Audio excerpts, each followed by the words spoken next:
Hi all, welcome to JB Educom. JB Educomന്റെ പുതിയൊരു എപ്പിസോഡിലേക്ക് എല്ലാവർക്കും സ്വാഗതം. നമ്മുടെ മാർക്കറ്റിംഗ് മാനേജ്മെന്റിന്റെ ആദ്യത്തെ 2 ചാപ്റ്ററുകൾ ഓൾറെഡി ഡിസ്കസ് ചെയ്ത് കഴിഞ്ഞു. അതിൽ നിന്ന് ചോദിച്ചിട്ടുള്ള പ്രീവിയസ് ക്വസ്റ്റ്യൻസ് ഒക്കെ നമ്മൾ നോക്കിയിട്ടുണ്ട്. അത് ഇതുവരെ കാണാത്തവരുണ്ടെങ്കിൽ ലിങ്ക് ഡിസ്ക്രിപ്ഷനിൽ കൊടുക്കുന്നുണ്ട്. നിങ്ങൾ അതുകൂടി വാച്ച് ചെയ്യുക. ഒരുപാട് ക്വസ്റ്റ്യൻസും ആൻസേഴ്സും ഒക്കെ അതിൽ ഡിസ്കസ് ചെയ്തു പോയിട്ടുണ്ട്. നിങ്ങൾക്ക് എക്സാമിന് വളരെയേറെ ഉപകാരപ്പെടുന്ന വീഡിയോസ് ആണ്. ഇനി നമ്മൾ 3ാമത്തെ ചാപ്റ്റർ ആണ് ഇന്ന് നോക്കുന്നത്. ഇതില് ഫണ്ടമെന്റൽസ് ഓഫ് പ്രൊഡക്റ്റ് മാനേജ്മെന്റ് എന്നുള്ള ചാപ്റ്റർ ആണ്. കാലിക്കറ്റ് യൂണിവേഴ്സിറ്റിയുടെ സെക്കൻഡ് സെമസ്റ്റർ ബികോമുകാരുടെ ആണ് ഇപ്പൊ നോക്കിക്കൊണ്ടിരിക്കുന്നത്. അപ്പൊ ഈ ഒരു ചാപ്റ്ററിൽ പ്രധാനമായിട്ടും പ്രൊഡക്റ്റിന്റെ മാനേജ്മെന്റ്, എന്താണ് പ്രൊഡക്റ്റിന്റെ ക്ലാസിഫിക്കേഷൻ എന്തൊക്കെയാണ്, അങ്ങനെയുള്ള കാര്യങ്ങളൊക്കെയാണ്. ബ്രാൻഡിങ്, ലേബലിങ്, പാക്കിങ്, അങ്ങനെയാണ് പ്രധാനമായിട്ട് വരുന്നത്.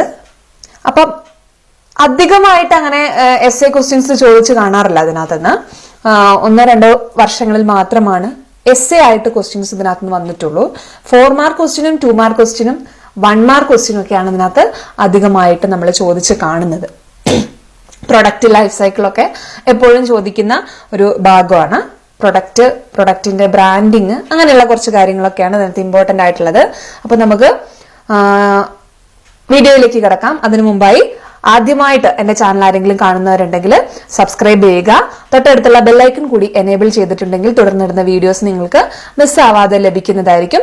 ഇഷ്ടപ്പെട്ടിട്ടുണ്ടെങ്കിൽ ലൈക്ക് ചെയ്യാൻ മറക്കരുത്. നിങ്ങളുടെ അഭിപ്രായങ്ങൾ കമന്റ് ചെയ്യുക.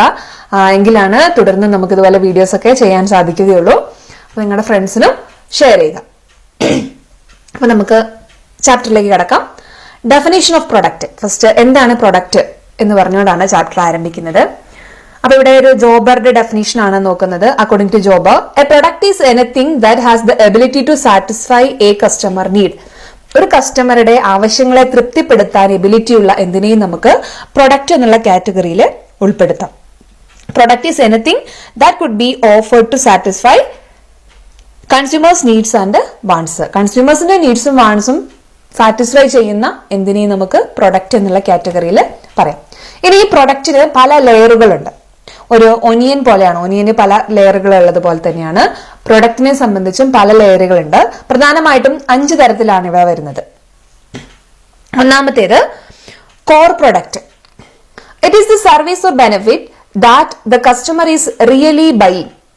ഒരു കസ്റ്റമർ റിയലായിട്ട് വാങ്ങിക്കുന്ന സർവീസസ് അല്ലെങ്കിൽ ബെനിഫിറ്റിനെയാണ് കോർ പ്രൊഡക്റ്റ് എന്ന് പറയുന്നത്. For example, rest and sleep in hiring A room in A hotel, tasty meal in A hotel. ഇവിടെയൊക്കെ നമ്മൾ എന്താണ് ചെയ്യുന്നത്? നമ്മൾ ഒരു ഹോട്ടലിൽ റൂം ബുക്ക് ചെയ്തിട്ടുണ്ടെങ്കിൽ അല്ലെങ്കിൽ റൂം എടുക്കുന്നത് നമുക്ക് അവിടെ താമസിക്കുന്നതിന് വേണ്ടിയിട്ടാണ്, വേറൊരു ആവശ്യത്തിന് വേണ്ടിയിട്ടല്ല.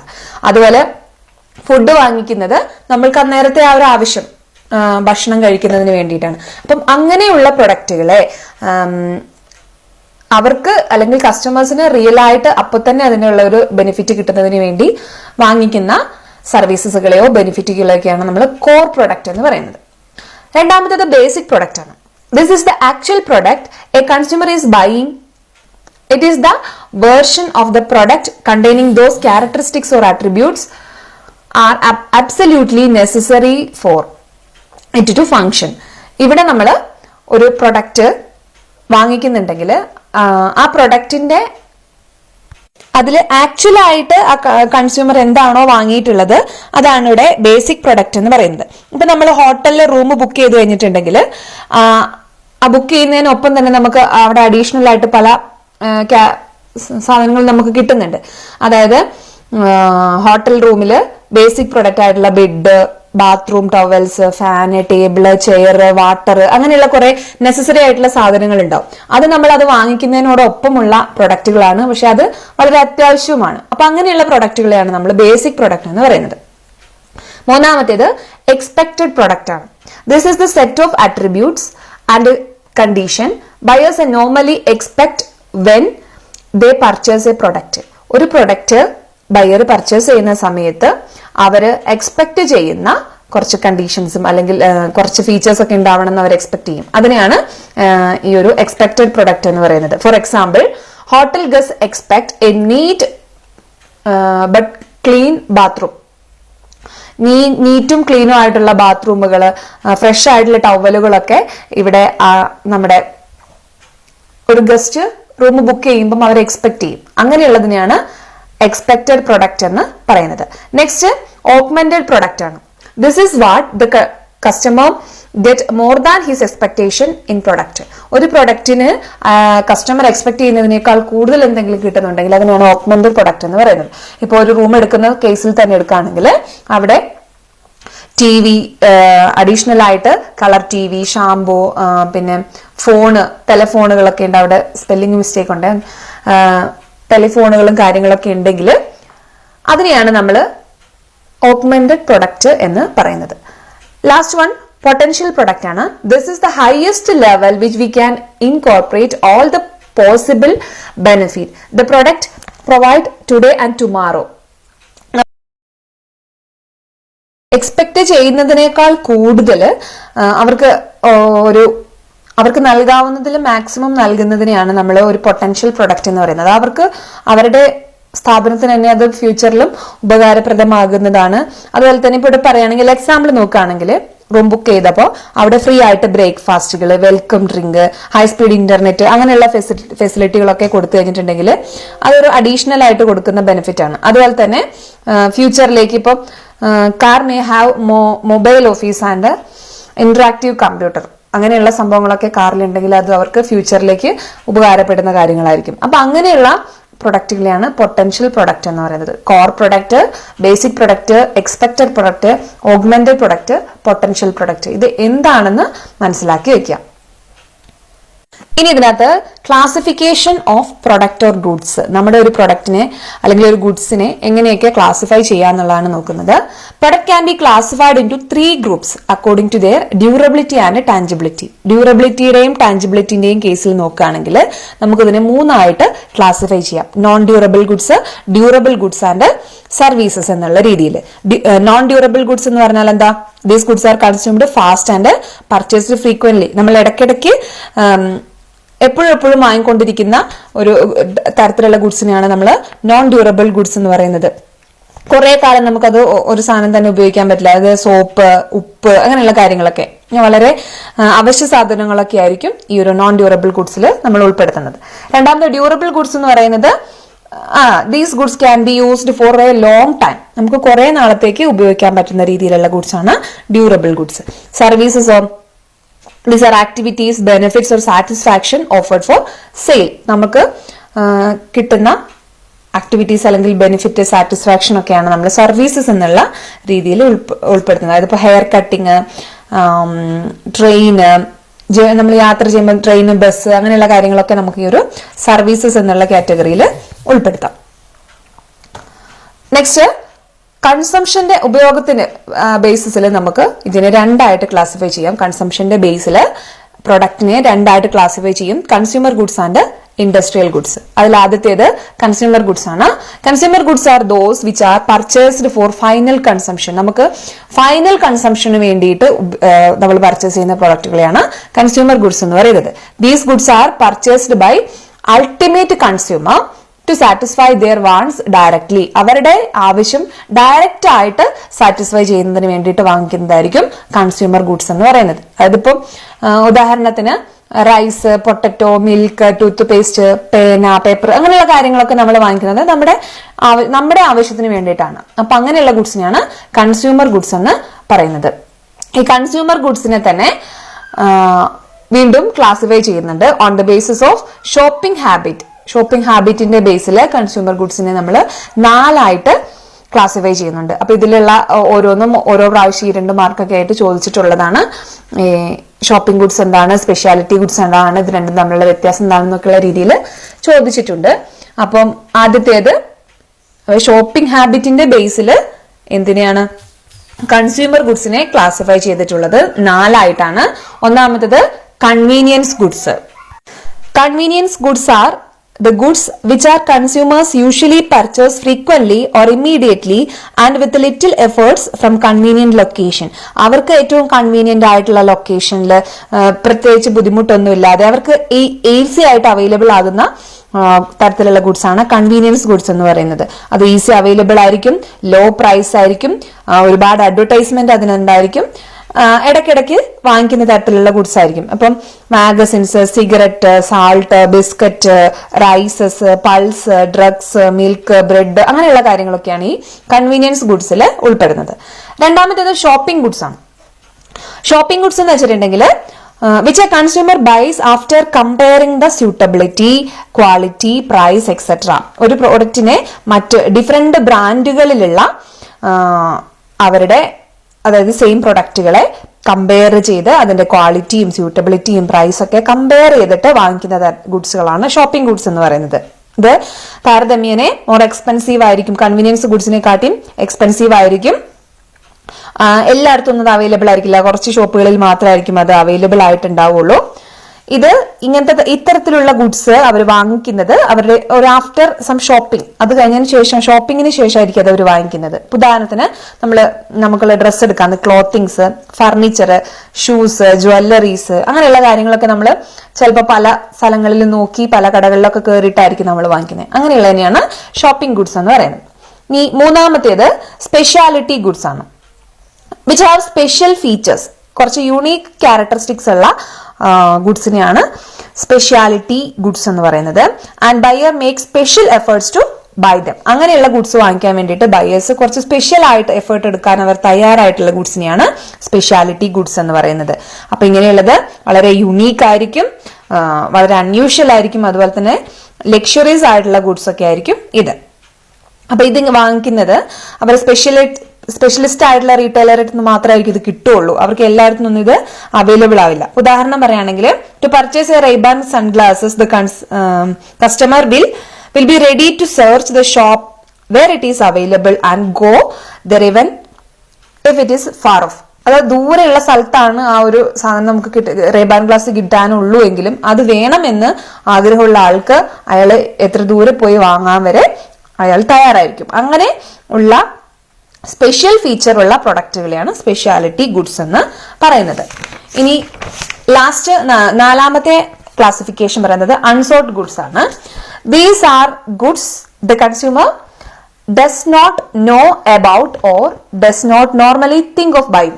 ഒരാൾക്ക് അതിനെക്കുറിച്ച് വലിയ അറിവൊന്നും ഉണ്ടാവില്ല, അതുപോലെ തന്നെ അങ്ങനെ ഒരു സാധനം വാങ്ങിക്കണം എന്നുള്ള ഒരു താല്പര്യമൊന്നും അയാൾക്ക് ഉണ്ടാവില്ല, അതിനെക്കുറിച്ച് ചിന്തിച്ചിട്ടൊന്നും ഉണ്ടാവില്ല. പക്ഷേ ചില കാരണങ്ങൾ കൊണ്ട് അല്ലെങ്കിൽ പ്രത്യേകമായിട്ടുള്ള സാഹചര്യങ്ങൾ കൊണ്ട് അവർ വാങ്ങിക്കുന്ന തരത്തിലുള്ള ഗുഡ്സ് ആണ് അൺസോൾഡ് ഗുഡ്സ് എന്ന് പറയുന്നത്. ഉദാഹരണത്തിന് ഇൻഷുറൻസ് പോളിസി, ഇൻഷുറൻസിനെ കുറിച്ച് അവർക്ക് വേണം എന്നുള്ള ഒരു ആവശ്യമൊന്നും അതിനകത്ത് എന്താ പറയാ നീഡ്സ് വാൺസ് എന്ന് പറയുന്ന കാര്യങ്ങളൊന്നും അവിടെ പ്രത്യേകിച്ച് കാണാനുണ്ടാവില്ല. പക്ഷേ എന്താണ് ഒരു അത്യാവശ്യമായിട്ടുള്ള ഒരു സിറ്റുവേഷൻ ആണ് ഇൻഷുറൻസ് പോളിസി വേണം എന്നുള്ള മറ്റുള്ള ഒരാളുടെ പ്രേരണ നിമിത്തം എടുക്കുന്നതൊക്കെ ആയിരിക്കും ഈ അൺസോൾഡ് ഗുഡ്സ് എന്ന് പറയുന്നത്.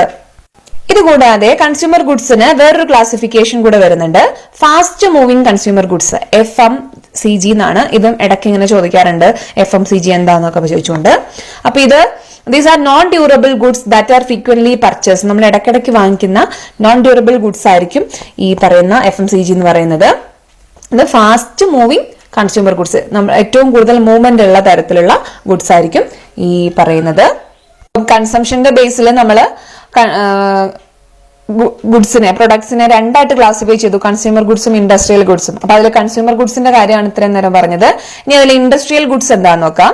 These goods are mean for use in the production of other goods or for some business for institutional purpose. നമ്മളൊരു സാധനം വാങ്ങിക്കുന്നത് നമ്മുടെ ആവശ്യത്തിന് വേണ്ടിയിട്ടല്ല, അത് മറ്റൊരു പ്രൊഡക്റ്റ് ഉണ്ടാക്കുന്നതിന് വേണ്ടിയിട്ടോ അല്ലെങ്കിൽ മറ്റെന്തെങ്കിലും ഇൻസ്റ്റിറ്റ്യൂഷണൽ പർപ്പസിനോ വേണ്ടിയോ വാങ്ങിക്കുന്നതിനെയാണ് ഇൻഡസ്ട്രിയൽ ഗുഡ്സ് എന്ന് പറയുന്നത്. These goods are not directly used by consumers. Consumers ഒരിക്കലും ആ ഒരു പ്രൊഡക്റ്റ് ഡയറക്റ്റ് ആയിട്ട് യൂസ് ചെയ്യില്ല, അത് മറ്റൊരു പ്രൊഡക്റ്റിന്റെ ബൈ പ്രൊഡക്റ്റ് ആയിട്ട് വാങ്ങിക്കുന്നത് ആയിരിക്കും. അങ്ങനെയുള്ള പ്രൊഡക്റ്റുകളെയാണ് ഇൻഡസ്ട്രിയൽ ഗുഡ്സ് എന്ന് പറയുന്നത്.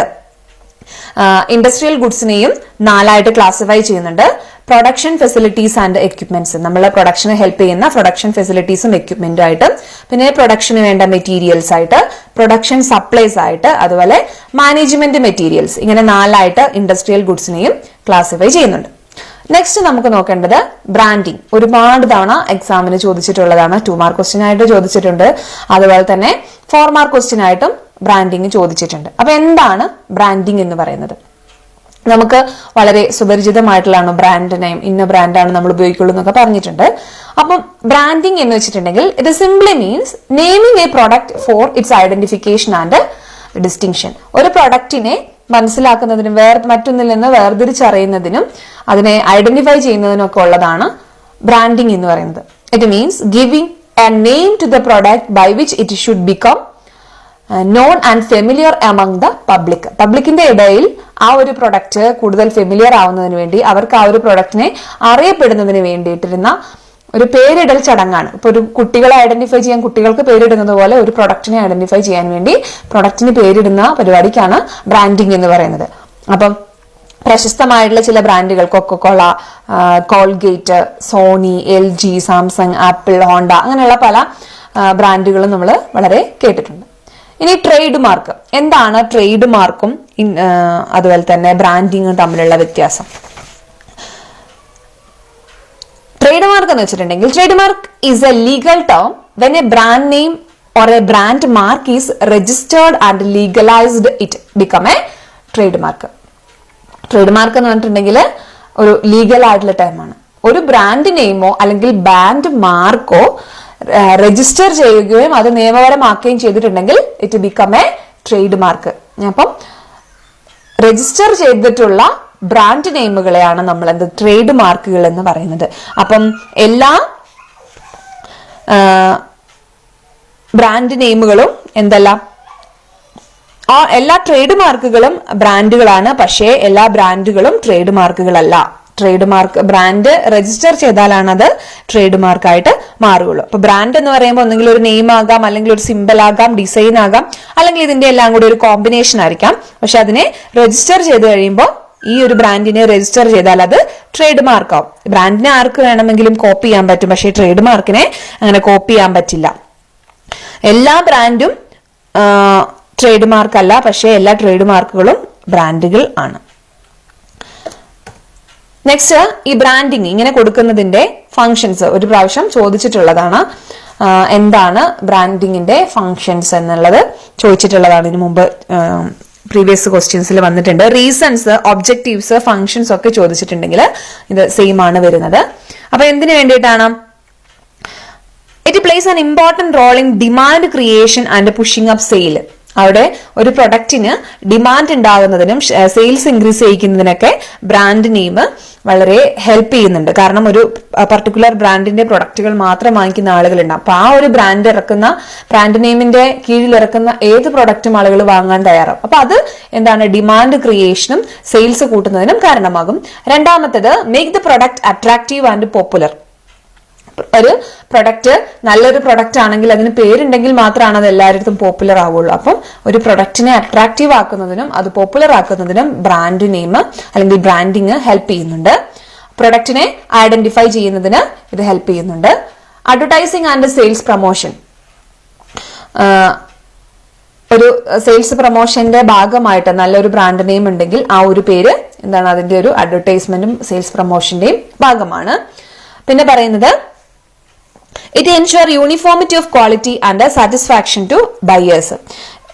അവിടെ ആ ഒരു പർട്ടിക്കുലർ ബ്രാൻഡിന്റെ കീഴിലുള്ള എല്ലാ പ്രൊഡക്റ്റിനും ഒരു യൂണിഫോമിറ്റി ഉണ്ടാകും. അവരുടെ ആ ഒരു ബ്രാൻഡ് നെയിമിന്റെ കീഴിലുള്ള എല്ലാ പ്രൊഡക്റ്റുകളും ഈക്വൽ സാറ്റിസ്ഫാക്ഷൻ ആയിരിക്കും കസ്റ്റമേഴ്സിന് നൽകുന്നത്. നെക്സ്റ്റ് പറയുന്നത്, it help the manufacture in introducing there new product in the market successfully. അപ്പം ഓൾറെഡി നല്ലൊരു ഗുഡ് വില്ലുള്ള ഒരു ബ്രാൻഡ് ആണെങ്കിൽ ആ കമ്പനി പുതിയൊരു പ്രൊഡക്റ്റ് അതേ ബ്രാൻഡ് നെയിമിൽ ഇറക്കുകയാണെങ്കിൽ അവർക്ക് അത് കുറച്ചുകൂടി അഡ്വർടൈസ്മെന്റിനായിട്ട് വലിയൊരു റിസ്ക് അവിടെ വരുന്നില്ല. അവർക്ക് വളരെ ഈസി ആയിട്ട് അത് മാർക്കറ്റ് ചെയ്യാനായിട്ട് സാധിക്കും. പിന്നെ ഈ ബ്രാൻഡ് എന്ന് പറയുന്നത് ഗുഡ് വില്ലിന്റെയും പ്രസ്റ്റേജിന്റെയും ഒക്കെ ഒരു ഭാഗമാണ്. ഇത് ബ്രാൻഡ് ലോയലിറ്റിയും അതുപോലെ കൺസ്യൂമർ പ്രിഫറൻസിനൊക്കെ കാരണമാകുന്നുണ്ട് ഈ ഒരു ബ്രാൻഡിങ് എന്ന് പറയുന്നത്. അപ്പം വീഡിയോ ലെങ്ത് കൂടുന്നത് കൊണ്ട് ഫസ്റ്റ് ഭാഗം ഇവിടെ നിർത്തുകയാണ്. അപ്പം അടുത്ത ഭാഗം അടുത്ത ദിവസം തന്നെ അപ്ലോഡ് ചെയ്യുന്നതായിരിക്കും. അപ്പം വാച്ച് ചെയ്യുക. എന്തെങ്കിലും കാര്യങ്ങളിൽ ക്ലാരിഫിക്കേഷനൊക്കെ ആവശ്യമുണ്ടെങ്കിൽ അല്ലെങ്കിൽ നിങ്ങളുടെ അഭിപ്രായങ്ങളൊക്കെ കമന്റ് ചെയ്യാൻ മറക്കരുത്. സബ്സ്ക്രൈബ് ചെയ്യാത്തവര് സബ്സ്ക്രൈബ് ചെയ്യുക.